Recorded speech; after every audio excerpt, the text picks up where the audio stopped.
ele agora nos chama a atenção que existe mais uma outra rega, conhecida como rega por aspersão. Ele vai ter que nos mostrar como é que funciona este sistema de rega por aspersão e quais são os materiais que nós devemos usar para completarmos esse sistema de rega por aspersão. Não se esqueçam que a princípio ele disse que recomendaria o sistema de rega gota a gota, porque a princípio é de maior investimento, mas ao longo da produção vão entender que diminui a mão de obra em questão do controle e de muitos trabalhos extras. E agora, estamos a introduzir um novo sistema de rega, que é rega por aspersores. Sim. Isolaste a rega por gravidade por ser uma rega de maior trabalho. E agora estamos a instalar a rega por aspersão. Eu queria saber, dentre a rega por aspersão e rega gota a gota, a qual em que você escolheria como melhor opção para um produtor? Bom, sendo mais direto, ainda continuaria com o gotejamento. Por quê? Esta, por espalhar água em forma de chuva, como eu tinha dito, tem suas desvantagens, não é? Ela tem a capacidade de proliferar as doenças fúngicas, por questão de molhar as folhas. Vamos supor que isolamos, como eu tinha dito antes, que para a cultura que dá flor, como o tomate, de exemplo, não recomendaria esta, mas para hortas de tipo couve, alface, repolho, podemos usar este sim.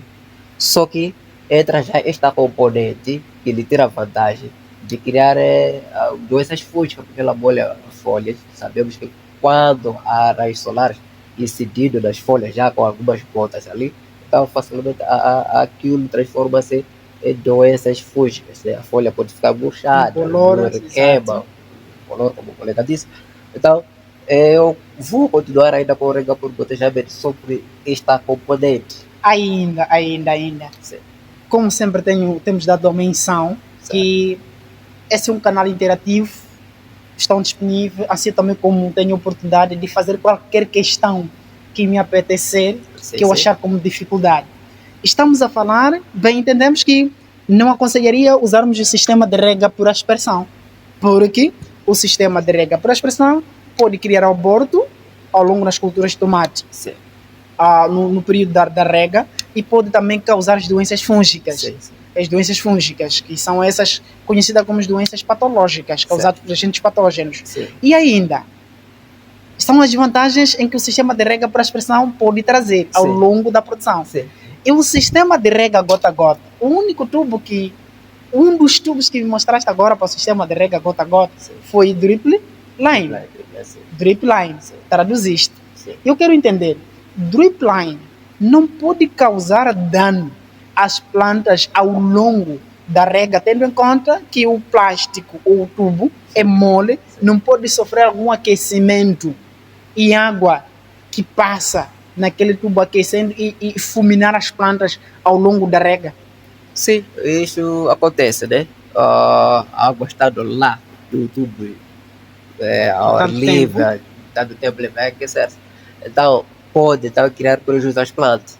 E neste ponto que nós podemos opinar por não continuarmos com a rega, interrompemos no período que achamos que a temperatura está mais alta, a temperatura da água também está quente, sob pena de matarmos as nossas plantas, nossa expressão, mas então podemos interromper a rega, voltamos a abrir a rega. Num período que achamos que agora a temperatura da água já é aquela temperatura normal, não vai criar prejuízo para as nossas plantas. Isso acontece. Correto. Somos nós curiosos porque precisamos ser curiosos. É desta feita que aprendemos. Errar é melhor porque aprendes. Acertar é pior porque não aprendes. Vamos. Falamos que estancamos o reservatório de água no período em que a temperatura é elevada, para não permitir a passagem de água. Correto. Quando começamos o sistema de rega e o reservatório descarrega a água, eu acredito que existe alguma quantidade de água que permanece na tubulação. Permanece na tubulação. O que acontece? Será que desmontamos o terminal em que nos mostraste e bombamos água com pressão para terminar toda? Ou ao longo da pressão da água na base dos reservatórios e toda a água fica esfriada? Não desmontamos, não. Porque ao desmontarmos, acreditamos nós que Vamos supor que estamos a usar um reservatório de 5 mililitros, por exemplo. Normalmente usamos reservatório consoante aquela necessidade que vamos ter. O que vamos encher 5 mililitros, porque a exigência das nossas plantas é de 5 mil. Ok. Então, ao despejarmos aquela água que já estava no nosso canal, praticamente estamos obrigados a ter que aumentar um pouco. Isso vai aumentar o nosso escalo. Nós não descartamos aquela água. Simplesmente interrompemos. Acreditamos que naquele tempo, mesmo estando cancelado, que não tem como sair, aquela água também ainda está lá no percurso.